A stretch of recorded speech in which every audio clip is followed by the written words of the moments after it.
as leaders, we want to keep growing. We want to keep developing our leadership skills. So this session is giving you a taster of 3 things, a skills taster. A leader can be a facilitator. So that's just someone who makes a process or a task easier. It's all about getting the best out of people. It's a servant role.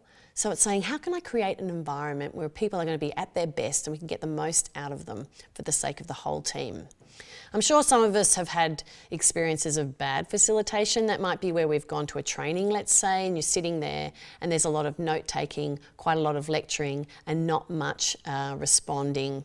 You might only hear from 1 or 2 kind of loud voices in the room, and the rest of you, your voices are not really heard. And sometimes that can be quite deflating at the end of the day. And that's not great facilitation. Did you know that Jesus was an amazing facilitator? No surprise. So he spent 3 years facilitating a process to prepare his disciples to be church leaders. And he did such a great job, because here we are today. He didn't go straight to the cross. He often said that, no, my time is not yet. Why? Because he wanted to prepare them for the amazingness of the kingdom that he was bringing. He really wanted them to understand in so many different ways how they were to live now he had come, and once he would go back to be with his Father. So what are some of the things that Jesus did? You can have a look at Mark in chapter 1, verse 35 to chapter 2, verse 17. And these are some of the things I can pick out from it.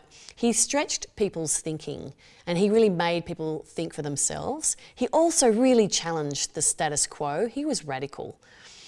He used experiential learning. So, I mean, how many stories have you heard of, Jesus over a meal, or the feeding of the 5,000, or when he's out fishing on the boat? He used every single experience to teach and to facilitate a process for those disciples. He was very prayerful, and that's an amazing example of what we need to be. He also had lots of memorable sayings. He summarized his teachings and his heart in simple ways that we would all remember. He was responsive to context, so he would often change how he taught or what he was saying, what he did, based on where he was and what was happening. He mentored, did he not, those disciples and many others, and he delegated responsibility to him. So he was like an amazing facilitator.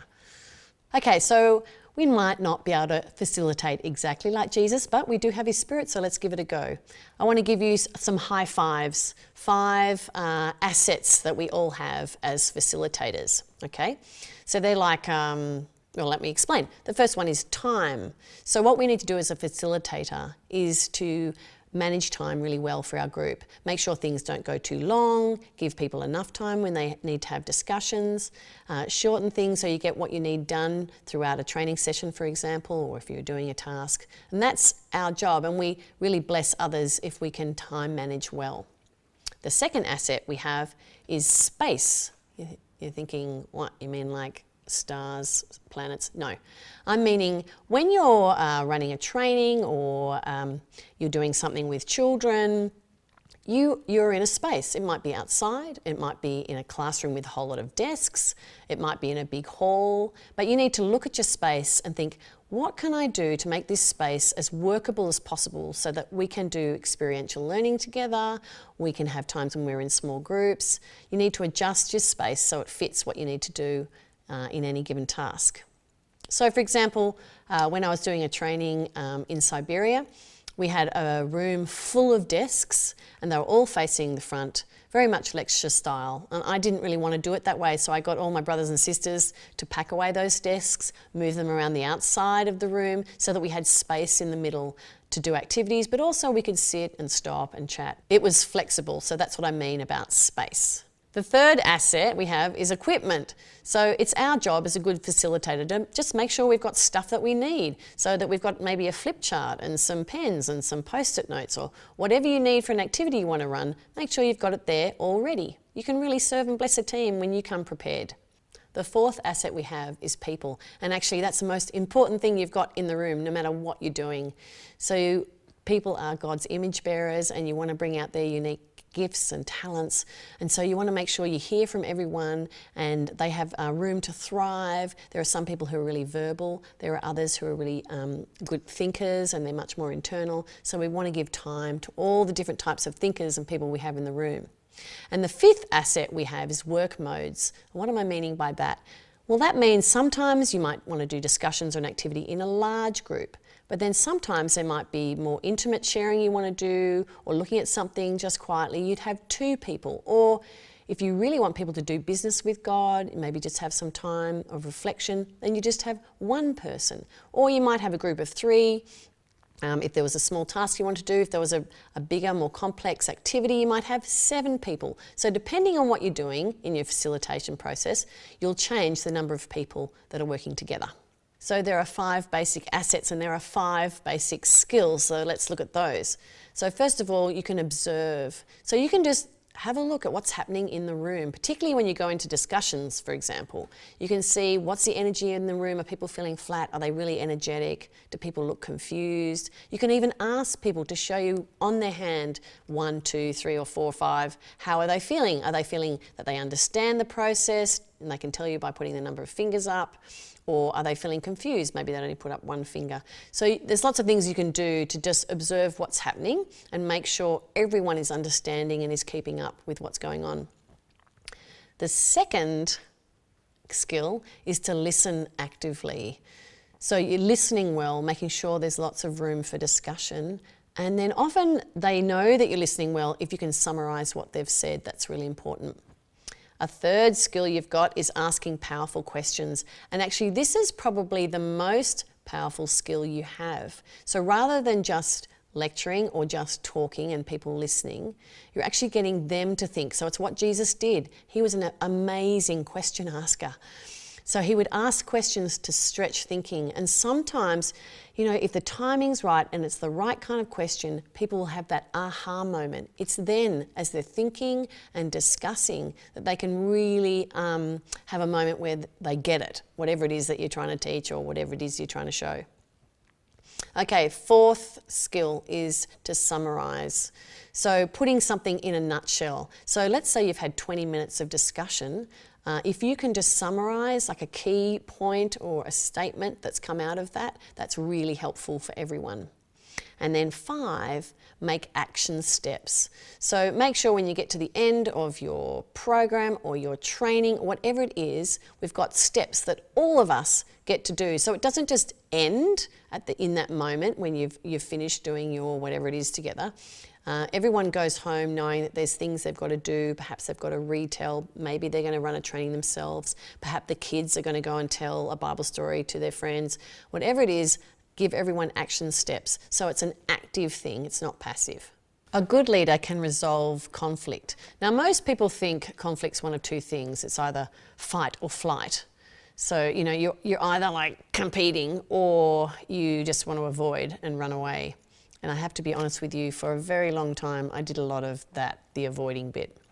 But actually there is another way. There's different ways that we can resolve conflict. And perhaps you're thinking, really, as Christians, are we meant to be okay about conflict? And I would say yes, healthy conflict is really good. And in fact, if your team is able to resolve conflict well, it's such an asset.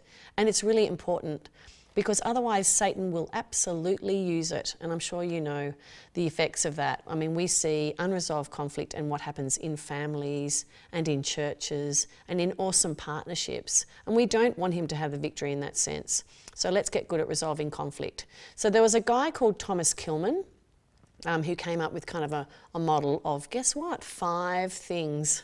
5 different ways of resolving conflict. But before I go there, I just wanted to read to you Ephesians 4, verses 1 to 7, but in particular, verse 3. So this gives the reason why we want to do it. Not that you really need one, but hey, it's from the Bible, so it's worth reading. So we need to make every effort to keep the unity of the Spirit through the bond of peace. Okay? All right. You're convinced. I think you were before. Anyway, let's get back to the 5 types of conflict or resolving conflict. So the first way that can happen is avoidance, which I've been really good at. And really that's not great. But sometimes there are situations where we probably just need to not do anything and perhaps avoid a person or a situation if we know it's just really never going to get better. And at the same time, I'd encourage all of us to ask Jesus about that and keep praying into that kind of a situation or that conflict. Second type of conflict is accommodate. So that would be where there's an issue and perhaps it's not such a big deal for one of the people. So they say, actually, we can do whatever it is you want or what you're suggesting. It doesn't mean as much to me, but I can see it means more to you. So that's kind of like a lose-win sort of situation. Okay, the third type of resolving conflict would be compromise. So that's when both parties, after discussing, would decide, okay, well, how about I do this and you do this? So in a way, it's not perfect, but by working together, they've come up with a kind of half win for both of them. The fourth type of resolving conflict is to compete. And you sort of think, oh, you wouldn't want to do that. But sometimes, actually, if it's a really important issue, let's say someone has said that really they don't think that it's important that we believe that Jesus rose from the dead. Well, you know what? You really want to, not compete as in go and fight them, but you really want to be able to discuss firmly and with the Bible to make sure that you win that one. That you say, no, absolutely, as Christians we believe that Jesus rose from the dead. Or maybe there's an issue with a child. Maybe a child is being abused. You absolutely want to compete on that one. You want to make sure that you do everything you can to make sure that that child is made safe. And so you'll go into fight, do you know what I mean, in that kind of a way to make sure that that conflict is resolved and that child is made safe. All right, fifth type of conflict resolution is to collaborate. And that is awesome when that can happen, when two parties can really come together and through discussion and debate and probably some disagreement, they can come to a really happy solution. Not always possible, but unreal when it does. Okay, I've got a story to kind of help you understand that a bit more about resolving conflict. Imagine there's a husband and wife and they're going for a very special anniversary dinner and they decide, because they're so in love, isn't that great, that they want to share their meal. They want to have the same meal, eat from the same plate. And you're probably laughing, but actually this is what my husband and I do all the time. It's really weird. Well, I think it's quite nice. But anyway, okay, so let's imagine I've gone out to dinner with my husband and that's what we're doing. So the very first one I talked about was avoid. So that would happen, they get there and suddenly the husband says, no, well, I'd like to have the beef dish. And the wife says, no, but I'd like to have the chicken. And in fact, they just feel so strongly about that. They just say, and they get into such a huff that actually they just say, I don't think we can do this dinner anymore. And they basically leave the restaurant and, oh, that's pretty sad. That would be avoiding the conflict. The second type of resolving conflict is to accommodate. Okay, so that would mean that the husband says, no, I really want the beef. And the wife goes, okay, we'll have the beef. She kind of loses out, but she's accommodated his wishes. All right, the third type of resolving conflict would be compromise. So that's where the husband goes, I really want the beef. And the wife goes, I really want the chicken, but all right, well, maybe this time I won't have the chicken and when we go to the restaurant the next time, we'll order chicken, so we'll have beef this time. So it's kind of like a half win. It's definitely a win for the husband and it's kind of a half win for the wife. All right, fourth type is to compete, okay, and that would be where the husband and wife just get really cranky and they both absolutely want the chicken and the beef, and in the end, they end up ordering a beef meal and a chicken meal and they end up eating it separately. Perhaps they even ask the waiter if they can be moved tables. They don't enjoy the dinner at all and it's a complete disaster. Not so good, but sometimes necessary. Okay, fifth type of resolving conflict is to collaborate. And that's when they look at the menu again and they go, maybe it was not such a great idea that we're going to share the one plate. What else is there? Oh, darling, guess what? There's a platter on the menu and we can have chicken and we can have beef and we can even have pork. Let's get that. Beautiful anniversary dinner had because they've collaborated. Okay, so I hope that gives you just a tiny bit of a taste of the different types of conflict and how we can resolve it. I mean, that is just so skimming across the surface and there's so much more. There's so many books written about it. But of course, the best place to go is the Bible. So start there and obviously the Lord God. Also in Ready, Set, Go, in the multiplication kit that's on the website readysetgo.com. LDR11.world. There is a whole session, training session on resolving conflict, and it's really helpful. So if you want to look that up, the multiplication kit on ReadySetGo.world, and have a look at resolving conflict. So the third skill is mentoring. So what is mentoring? Well, it's a relationship that is intentional, it's goal-oriented, it's for a season, and it's where we give permission to someone else to speak into our life. And I actually think as a leader, it's essential. And really, it's disciple making.